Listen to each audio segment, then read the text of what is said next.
It is an absolute pleasure to be joining you all today at this wonderful conference. My name is Gemma Coughlan, and I have the privilege of working together with the Hansa Honours College as coordinator for the Honours Talent Program within the International Business School. And I'm also a teacher and course coordinator for different modules, including the Pillars of Democracy that we will tell you about with the Hansa Honours College. I would like to welcome everyone and introduce you, first of all, to our faculty and students who are presenting today. We have the esteemed Dr. Naomi Yavneh from Loyola University in New Orleans. Hi Naomi, welcome. And we also have Gert-Jan Wormmeester, who is also joining us from Hansa Honours College here. Hello Gert-Jan. Hello. Do you see the video? I don't see myself. Is the video still working? I'm afraid I do not see you, but... Okay, sorry, technical. But also what is wonderful is that we have many students joining us today who followed the course. And our students, I think this is a great opportunity for you to present at your very first conference. And we very much appreciate you joining us literally from all around the world today. So for some people, it's very, very early still. And I know many of you are busy with exams and final deadlines. So again, our great appreciation to you joining us today. We have Angela de Boer, Maria Butea, Philip Lutke, we have Matilda Eisma, we have Leandra Nast, Francisca Price, Jesse Koorts, and Jennifer Brantley all joining today. Together, the whole team made quite a diverse mix of cultures. So we had German, Spanish, Dutch, US American, Bulgarian, South African, Swedish, Somalian, Romanian, and British. And as faculty, we will give you a short introduction to our course, but then we want to really hand over to the students, and they will share with you their civic engagement projects that they have worked on throughout this course. So first of all, I would like to hand the floor to Naomi. It's such a pleasure to be here with you, and just at least to see the names of many of my colleagues, and of course to see the students who have worked so hard since April. I want to give you a little bit of background about the summer school.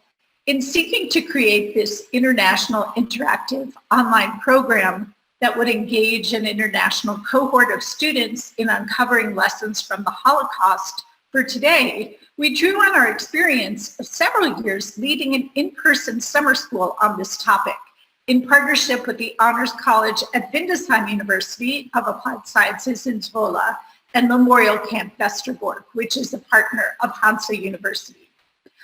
In that earlier live in-person program, students from European and American honors colleges and programs lived together for 2 weeks in the Hive, which is the first year honors housing at Windesheim, working collaboratively on projects that would assist Westerbork in its educational mission. Students learn through research, but even more importantly, experientially, through travel to Westerbork, the Anne Frank House, the International Court and Humanity House in The Hague, Bergen-Belsen, and Berlin.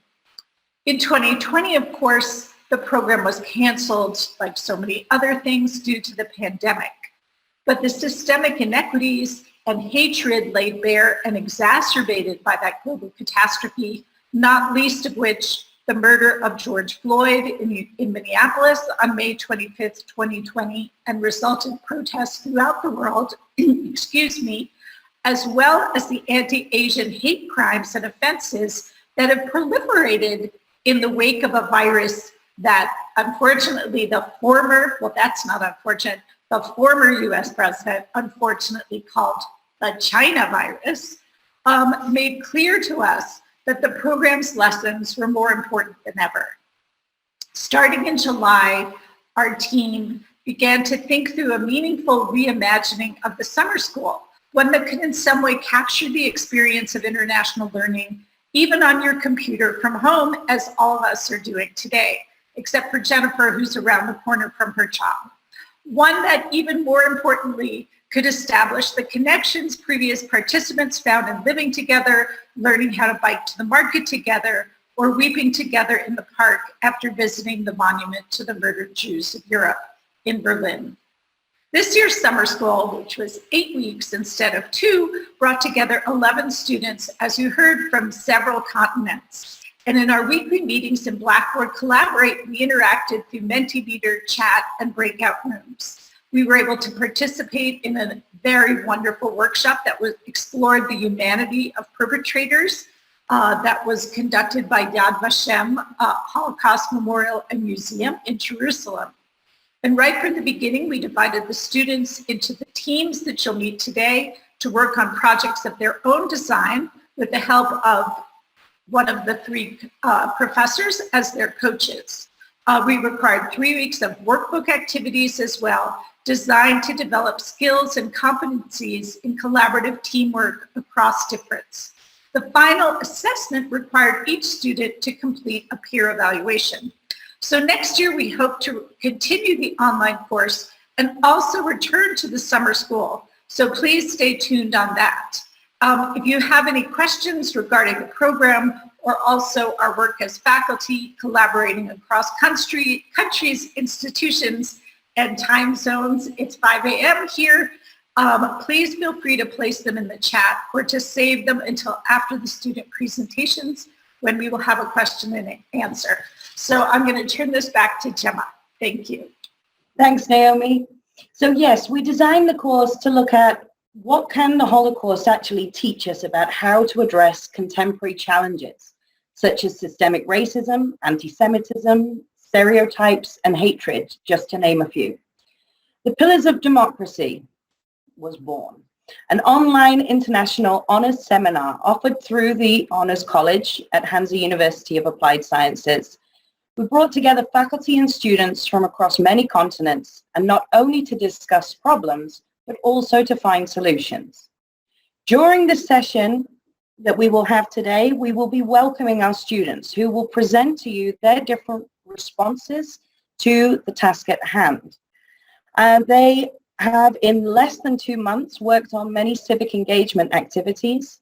You will see from them how they developed a series of brief videos providing overviews of important topics such as feminism and white supremacy, an Instagram campaign that both educates and challenges participants to engage in small acts of loving kindness, and a game that invites participants to understand those affected by the Holocaust as fully human rather than passive victims.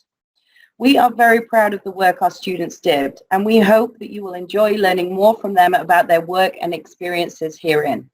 As Naomi mentioned, please feel very welcome to ask questions in the chat function, and we will address as many as possible at the end. So first of all, I will hand over to Maria and Angela, who will present the first team's work. Hello, Maria and Angela. Thank you. Thank you for introducing us. Well, my name is Maria, and I am a second-year honor student in marketing management at Hansa in Groningen. And indeed, I will be starting off the presentation round of this session, and with Angela. She's here today with me. Do you want to say hi, Angela? Yeah, well, my name is Angela, and I started. We seem to be having some technical issues. We can't quite hear Angela yet, but hopefully, Angela, you'll be able to still contribute. I will suggest that play the video from Hello everyone, my name is Maria, and I'm a second-year honors marketing management student here at Hansa University of Applied Sciences. Today, I am here alongside my colleagues, Angela and Laila, and we are going to present and let you know what we did during our summer course at Honors called Pillars of Democracy. Enjoy! During this Pillars of Democracy course, my colleagues and I, we actually digged in and very, very deep into a lot of subjects such as democracy or the Holocaust or white supremacy, discrimination, feminism, and many, many others. And we did a lot of videos, capsule videos, in order for other people to educate themselves. And we will put some bits and pieces in this big video. But without further ado, I will discuss about the 3 videos that I made for this project. As a part of this project, we actually made an awareness campaign on things that you could learn from past experiences and that we don't want to repeat. So I hope you take something out of this presentation and that you will enjoy it. I made 3 videos for this whole project. I made a video about discrimination, one about feminism, and one about democracy. As a first video of my project, I discussed and elaborated on democracy, which is a very dear subject of mine. I would talk about it for hours, but of course we don't have the time right now. If you want to know more, you can look in my first video that I will link in the end of the presentation. Now, a lesson that I really learned throughout this whole project would be that not many people actually know in-depth information about subjects. And therefore, I asked my friends to tell me the meaning of democracy in their point of views. And I was sad to realize that they feel like democracy is only having the right to vote. Of course, this is true, but also it's not the whole point. Democracy also stands for unity, for community, for responsibility, for change, transparency, and having everyone's voices heard. In the second video that I did, I talked about feminism. And this is again a very dear subject that I really, really feel close to my heart. Feminism, its misconceptions, and the whole concept of being a feminist. And the biggest lesson that I want to highlight right now is that being a feminist doesn't mean that you don't want other people to succeed and you only want women to succeed. That's actually very false. Feminism stands for gender equality, race equality, and equal pay and equal opportunities. That's it. And you don't have to be a woman to be feminist. So why are you not a feminist? Get on board. You don't need to be a woman to support women. And the last video that I did for this project was about discrimination. And this is a very sensitive subject for everyone because I truly feel like everyone at least once in their life has been discriminated. Was it either race discrimination, gender discrimination, or it was age discrimination? Most of us felt at some point like they didn't fit in, and you've been discriminated. But that should stop right now. The real question is, why are people discriminating one another? Where are they going out of their way to actually put someone down? And that is the question of the century, pretty much. But maybe it's an insecurity, or maybe you're feeling bad that day, but maybe it's a weakness. Regardless, you should never do that. Positive vibes always. And on a positive note, I want to end up my part of the presentation, and I will give the word to Angela, who will elaborate on topics that she discussed during this project. But thank you very much for watching our presentation, and I really hope you enjoyed it. And just a last note, you will have a QR code at the end of the presentation. You can scan it and subscribe to our YouTube channel. And we're going to post a lot of capsule videos on topics that everyone should know about. Thank you. Hello, my name is Angela, and I made 2 videos for this project. They raise awareness on topics that are discussed for decades now and seem to be resolved. But are they really? The first video is about the Holocaust, a war we all agreed on to never let happen again wherever in the world. Yet, till this day, those wars and genocide is still happening all over the world: Syria, Afghanistan, China, and many more. We all say never again, but those wars actually never stopped. How did propaganda towards Jews start? How did people react to that? And how did propaganda posters eventually manifested in murder and assault towards millions of Jews in the Second World War? All around the world, people commemorate the Second World War, and a lot of them are still affected till this day because of the brutal acts of the Nazis 76 years ago. But did that stop 76 years ago? Have we really learned from it? The second video I made is about white privilege. What do we mean by white privilege? Nevertheless, we still have not fully developed when it comes to equal rights. Till this day, black people struggle with racism. meaningless violence, discrimination, and miscarriage of justice every day.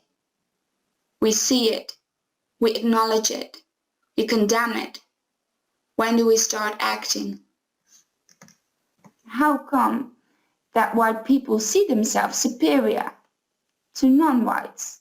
How did this ideology of a white-only nation manifested in murder and violence towards other racial groups? And how did white world leaders take a part in all that? We eventually made laws that should protect equal rights for everyone. But did that really help? Can we really in certainty say we are not a discriminating society anymore? This project taught me to look behind what we actually should see. We are kind of brainwashed by ideas that horrible things belong to the past and that we once were a cruel, conscienceless people, but we have evolved into decent people nowadays. Yet, as I dove into information and I read articles, I came to the conclusion that we haven't really evolved in that. And it kind of shook me that those events are still happening nowadays. And some people might be ignorant or do not want to see what is happening around us. And that is just the attitude that causes these acts of violence and murder to continue in the future. Hello, my name is Lina. For this project, I made two videos. Two videos focused on topics that form a basis for the bigger topics in this project. The first video is focused on human rights. For this video, I asked myself, what are human rights? What is the Universal Declaration of Human Rights? What are situations in the past that deal with human rights? And what are modern issues with human rights? What countries improved under human rights? And what countries declined under human rights? For this video, I focused mostly on explaining various articles of the Declaration of Human Rights and how they show in modern-day examples. The second video I made is focused on freedom of speech. This too is essential for a society to thrive on trust and freedom. For this video, I asked myself a few questions. What is freedom of speech? Where does it work? Where is it lacking? How do we see this in modern-day life? What are improvements? And where are declines? I focused a lot on giving examples of situations that have recently happened to get closer to the topic, as it is easier to forget such a topic if all you hear is historical events. Doing this project, working on these two videos and researching the backgrounds, I realized that there was way more to human rights and freedom of speech than I thought. When you watch the news, it is easy to think that human rights and freedom of speech are merely an issue of war-torn countries or countries with dictatorships. But I realized through researching that these topics are more relevant than I assumed, also for the westernized countries. This project taught me that there is more improvement in both topics as well than we would think by just watching the news. The small improvements that often go unnoticed behind the big news items of conflict and war. Especially in topics like human rights and freedom of speech, it is essential to be critical to every situation you assess, and this project taught me that there's two sides to every coin, with improvements and declines, but there is always a positive way out. On behalf of our group, I would like to thank you for your attention during our presentation, and I would like to invite you to ask any questions that you may have. Thank you so much. Wonderful work from this team, and I hope we will receive some questions from the audience about that at the end. I would now directly like to pass over to the second team. I believe Philip and Matilda, you would like to present your work as well. Thank you. Yes, a little bit about myself. My name is Philip Lutke. I'm currently in Groningen in the Netherlands. I study chemical engineering, and I'm excited to present. And with me is... My name is Matilda Eisma. I study marketing management at Hanze University, third-year student. I'm currently in the Netherlands where it's very warm. But yeah, I think you should be able to see the screen, so let's get going. So we would like to present to you our matchmaking quiz or questionnaire. We'd hope that Adriana and Fatima could also be here today, but sadly they have prior engagements. Let's see. So yes, here we go. So the agenda for today is we want to present the goal of our project, the final product that we came up with, the bigger picture of what this project could mean for other people and other topics, some of the characters that we included, the key takeaways that we got from the project, and then lastly, let you experience our quiz. So the goal that we set out to achieve was to bring awareness about the people that lived during Holocaust times and make them seem more human in some way instead of just a statistic. Yes, so our actual product, which is this matchmaking quiz questionnaire game, it's a pilot quiz, so it's kind of a concept. It only takes 1 to 2 minutes. We made 10 questions, and none of the questions have anything to do with World War II or the Holocaust. So it's day-to-day questions about activities that everyone here can relate to and has an answer to. And then at the end of the questions, you get matched with one of the characters. And then you can read a little bit about this character, which is from the Holocaust period, and find out more about them and see where your similarities and differences lie in that sense. And then for the next slide, so the big picture of this quiz is that it's not limited to just the Holocaust, but really to any historical or current world event. And the idea is kind of that if this is very successful, this could be a quiz that Yad Vashem picks up on, because they have a huge database with thousands of stories from people that could be incorporated into this quiz and more questions. And so yes, now we'll quickly present the characters that we put into our pilot quiz. First one, Hana Senesh. She's a Jewish Hungarian girl, grew up vegetarian, likes to skate and dance. In her teens, she felt she grew a little bit more distant from the conventional way of expressing love to God and found her purpose as a Zionist. She moved to Palestine and then worked with rescuing European Jews. Another character that we included is Sophie Scholl. Many of you might know her. A German girl. She grew up part of the girls' Hitler Youth, but then quickly grew critical towards the Nazi ideology and the current events. And so during university, her and her friends and her older brother led the White Rose, the nonviolent anti-Nazi activists. And after handing out leaflets to spread awareness and try and get people to engage against the horrible things that were happening, her and her brother got executed. A character that we decided to include that's a little bit less known maybe is Ursula Martens. She was born in Germany and she was raised with Nazi beliefs. She had a little crush on Hitler, but later in life she decided to change her views and her perspective when she fell in love with a Jewish man. And then another character, the last character that we decided to include is Eva Moses-Kor. She was part of a set of twins. She had a twin sister. She was born in Romania. She was deported to Auschwitz, where she was experimented on in the twin experiments. And later in life, she decided to forgive her abusers and Nazis that experimented on her.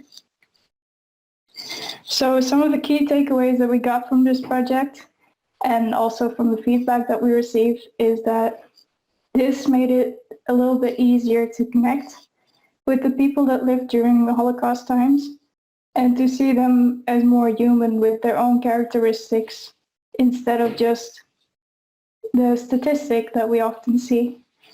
And so, yeah, we made it maybe just a little bit more easy to see the people. So if you'd like to participate in our quiz, it should only take 1 to 2 minutes. You can either scan this QR code, and I think Philip has also put the link to the quiz in the chat. So we would like to invite you to participate if you want to.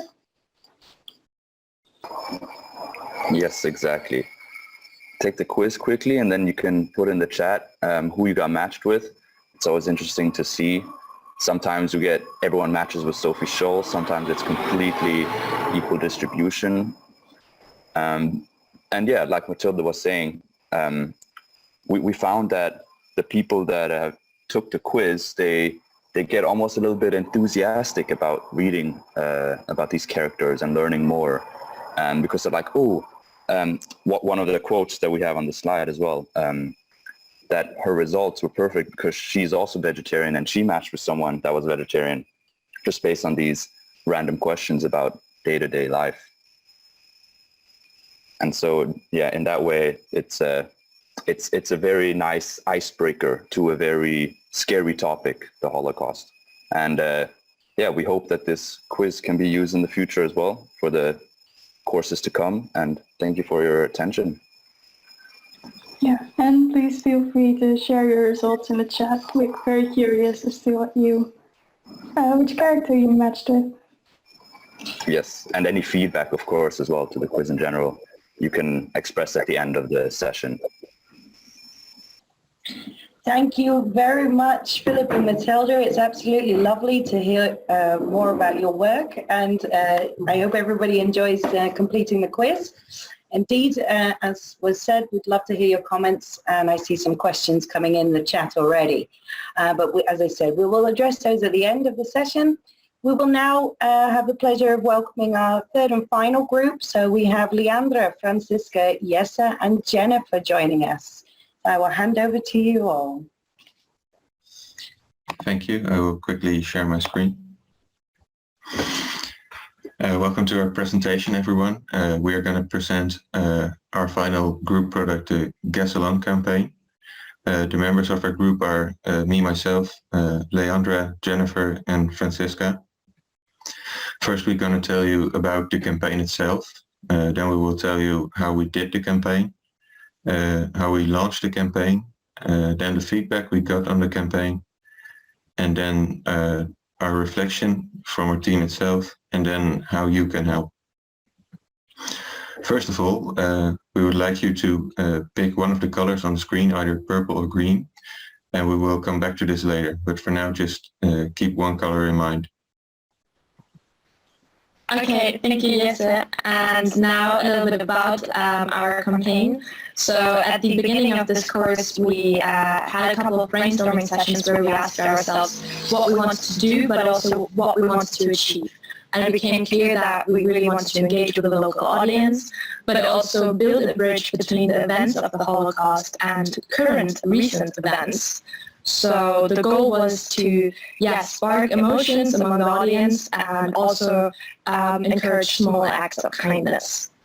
So what we came up with was the Guess Along Challenge for Change Instagram campaign, which we launched on the Instagram account of the Hanse Summer School.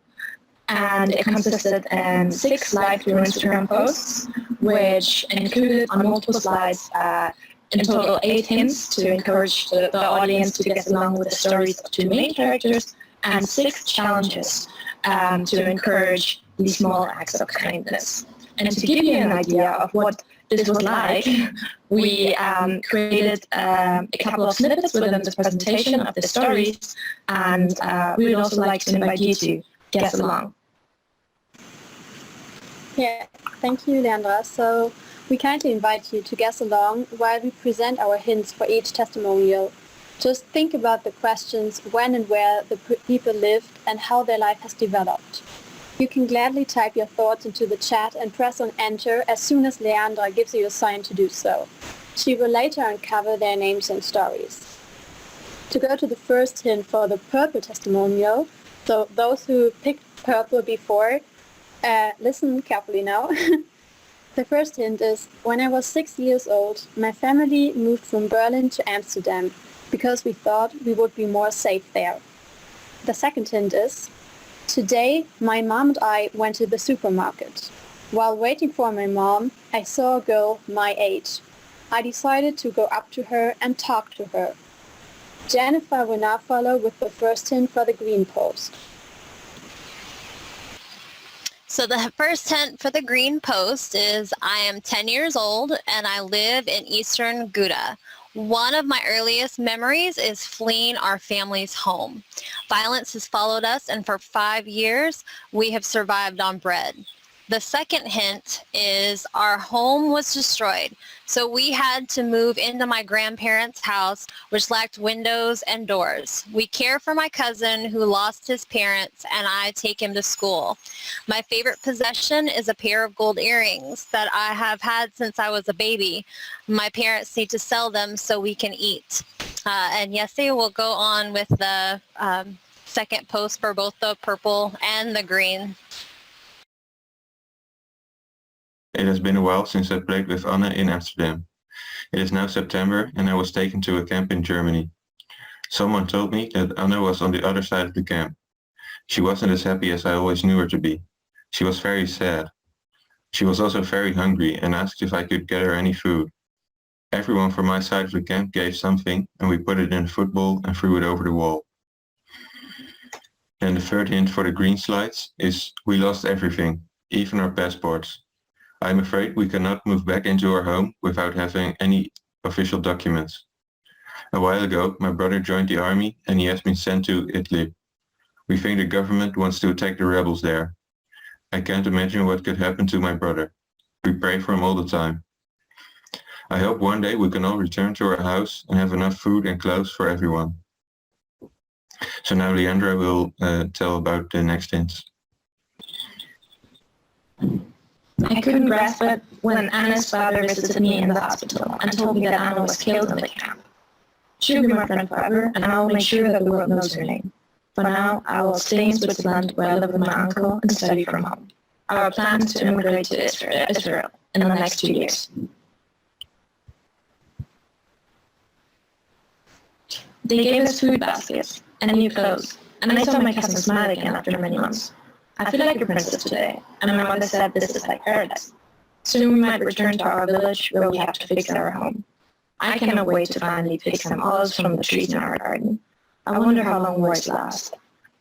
So this was already the last hint, and yeah, we're onto the slide of the revelation. If you if you have guessed right, yeah, then you know that purple is a Jewish World War II survivor, and green was Asinet, who is a Syrian Civil War refugee. And purple is Hannah Goslar, and she, when the Nazis rose to power in 1933, Hannah's family moved from Germany to Amsterdam, where she became close friends with Anne Frank, actually. And eventually they were also arrested and sent to the Westerbork transit camp before being moved to the Bergen-Belsen concentration camp. And after the war, Hannah luckily survived and became a nurse and worked at the Kur Kolim hospital in Jerusalem in the pediatric ward. And she married and has 3 children. And yeah, Asinet is unfortunately one of the Syrian Civil War children, and since 2011, the ongoing civil war in Syria has displaced 7.6 million people, including Asinet and their family. 6 million children are still in need of humanitarian aid, and 2 million more do not have any access to this aid. These children experience war, extreme poverty, unregulated child labor, a lack of education and access to healthcare, sexual violence, and discrimination. And the worst is that these refugees families struggle to actually get any sort of help because they have lost proof of identification documents or have lost their documents at all on the way. Yeah.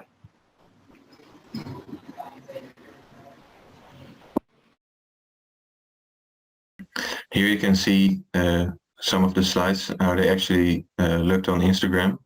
We made slide-through posts, so you can see multiple slides for one post.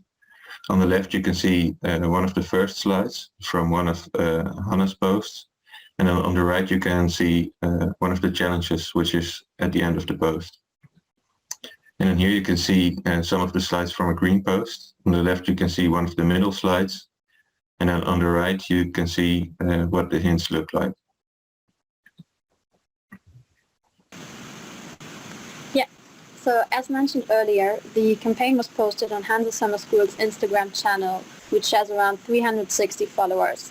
And our campaign has received 12 likes per post on average, and some people left a comment in which they shared their thoughts about the lives, but also about the related challenge. So every post was related to one challenge for change in which people could participate. And overall, the interaction was quite good, taking into consideration that most students have many deadlines and exams at the moment and don't spend too much time on social media as they normally do. So we are planning and thinking to post the campaign again on a different account later this year to engage even more people to think and to talk about this important topic. And we also asked some of our friends for feedback on the campaign, which will now be presented by Jennifer. Yeah, we just wanted to get some of our friends' thoughts and feedback about what we posted and how maybe it challenged them and how they thought differently maybe and reflected on both of the victims. And so Stephen from Dallas, Texas said, I was not aware of what was happening in Syria. In fact, from the initial few hints, I believe that both children were from World War II. And then we have Salome from Germany, and she said, I think the content is very appealing and captures emotions. Further, the campaign makes people think about the subject and brings awareness that this part of our history should be remembered. Although I would imagine it is hard to get interaction as we move through the end of the semester, I like the interactivity of the post and the call to action at the end of each caption. And then Steph from the Netherlands said, we're very privileged in the Netherlands. This is a great example of how freedom can mean very different things to different people. Sometimes very ignorant definitions of freedom are used for someone's own good, like with the protests against the measures taken for the coronavirus. And then Rebecca from Slovakia said it was very touching to see how the destinies of these two young girls appeared so shockingly similar. And I really appreciated the positive note at the end of each post, which reminded me of a way to act to improve in my own day-to-day life. I particularly liked the Intercultural Development Inventory Challenge because I'd never heard of it before and was able to reflect upon my competences. And then we had our own impact statements that we wrote, how what we learned, and for myself, it was kind of astonishing to see the many similarities between the victims and their stories.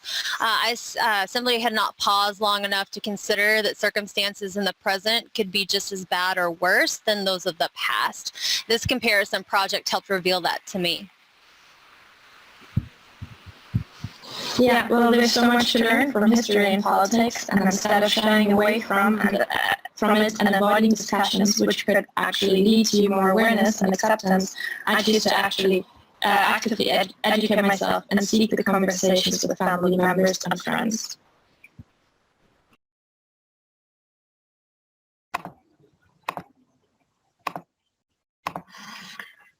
I never really compared World War II with current events or even thought of comparing them.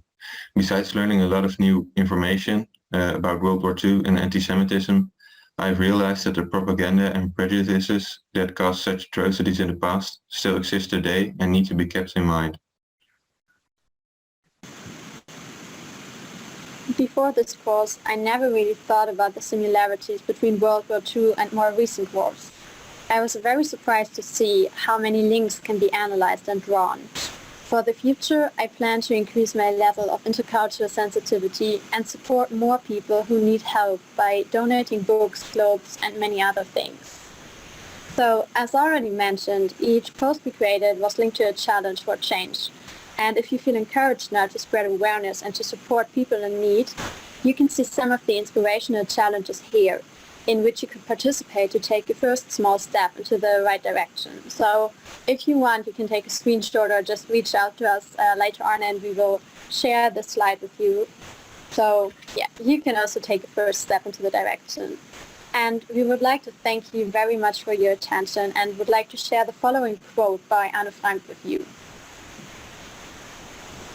Because in our opinion, it sums up our main message of the whole campaign very well. How wonderful it is that nobody need to wait a single moment before starting to improve the world. Thank you very much. Wonderful. Again, a lovely presentation, and we thank you all very, very much for this meaningful work that you've done. It really has been a pleasure working with every single one of you, and I really am looking forward to hearing the feedback from our guests today. I see the lovely John Zubizarreta is here. Hello, John. Lovely to see you again. He is asking a question to the students. So students, get ready. He says, this is very inspiring and important work. Given the power of what you learned, but also given the seemingly endless agonies and injustices we see today, how do you keep hope for a better world? What role do you see for yourselves as keepers of the faith? Please, students, any of you feel free to answer. Well, I would say that this class has actually inspired me to get involved as much as I can locally here in Dallas area. I now volunteer for the Holocaust Museum that we have in the Dallas area, and I'm trying to get all the volunteer hours that I need under my belt so that way I can be a museum docent, so I can educate others and kind of share my experience. But actually, as of last night, I also signed up to take a course and to take the exam to help get people in my area registered to vote. We have a lot of voter suppression laws and things like that that are being passed over here in the United States, and so I just wanted to help try and educate people, get them out there, get them voting. So. Talking for myself, I can say that I definitely want to support people in my local environment more who need the help, because I've never really did so far. But this course really showed me that this is not past problems, but that these problems are still part of our history now and also of our everyday life.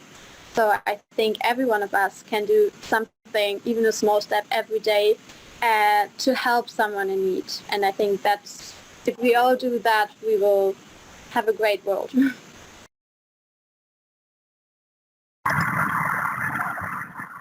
Thank you very much.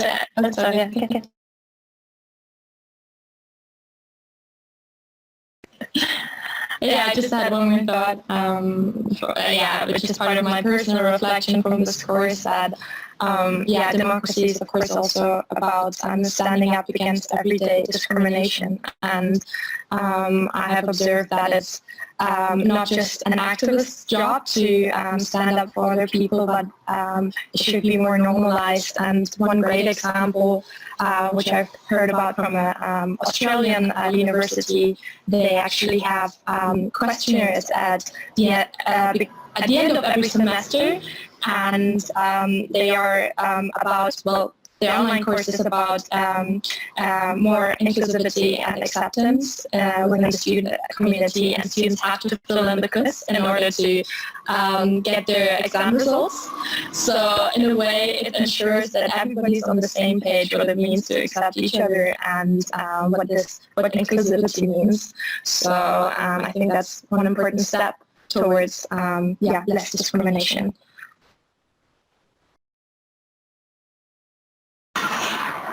Thank you, Leander, as well. Wonderful comments from the students. I see we also have a question from Peter Feinstein, who is, thank you all for your lovely presentations. And he's asking you, what can you do more to make people aware of the importance of democracy? Do any of the students have a thought about that?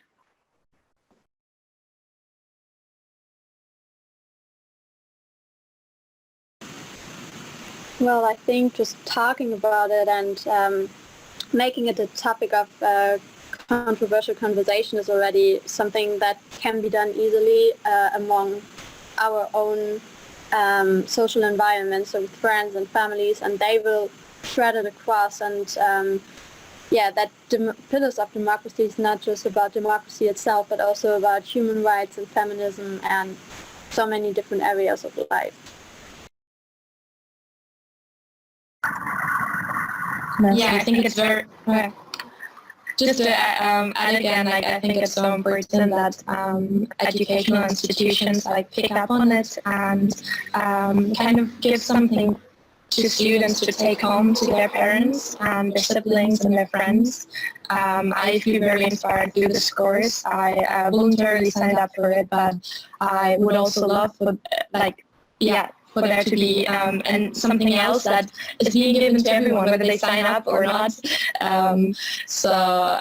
Yeah, definitely like starting the conversation from the top, and yeah, keep inspiring young individuals.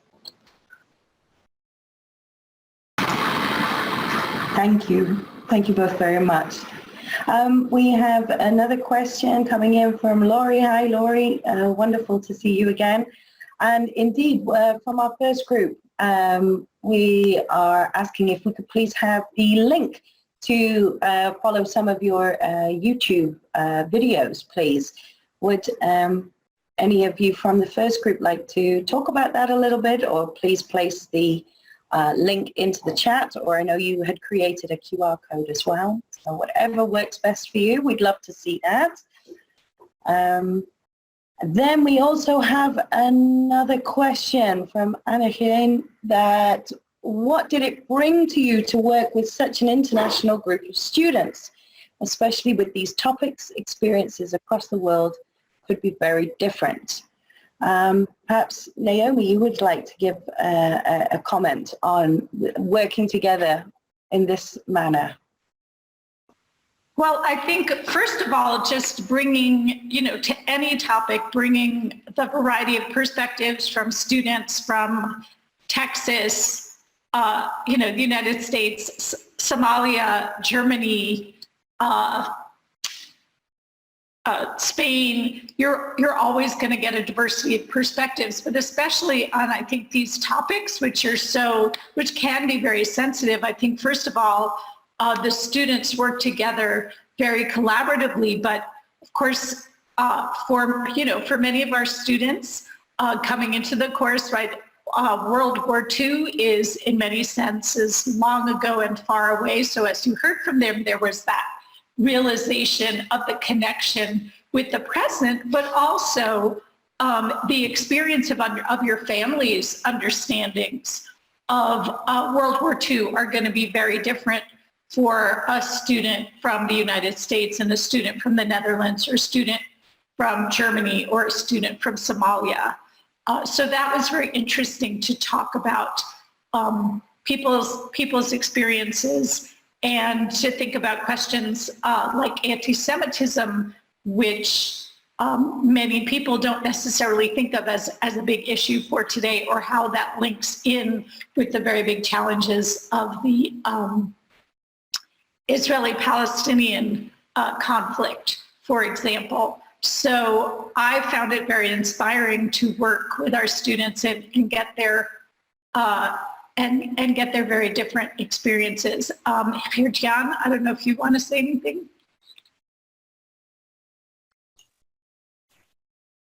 Yeah, hello everyone. When we started this summer course 4 years ago, we never thought it would evolve like this. And what's wondering me, that all young students, wherever they came from, more or less thinking the same about human rights, about the comparison between the Second World War, wherever they are from, South Africa or from Germany or from Holland, together to the modern issues we have today. We see in Syria, we see all over the world. So that makes me quite happy. That makes me quite confident of our young people and how they look at the future, because they will be in charge within a few years. So I hopefully they will be in charge. So that's my comment on this. I'm very proud of these students. I agree, and I think this is probably the perfect way for us to close off our presentation here today. As Gert-Jan beautifully put, yes, we are very proud of our students. Not only were these difficult topics, but particularly at 18 months into a very, very difficult time. It's very easy, very understandable for students across the world to be frustrated about their limitations, about the student years being spent in a single room. And I think it is very admirable that these group of students chose to look beyond themselves, chose to actually take their role and their contribution to society very seriously. And it gives me a great hope for our future leaders. So I would again like to very much thank my colleagues, Naomi, Gert-Jan. It's been wonderful working with you. Thank you very much, Hansa Honors College, for the privilege to be able to run this course and to present today, and my most esteemed thanks to all of our students who have joined us today and also those who followed the course. So thank you very much, everyone. It's a pleasure to be here today. Thanks.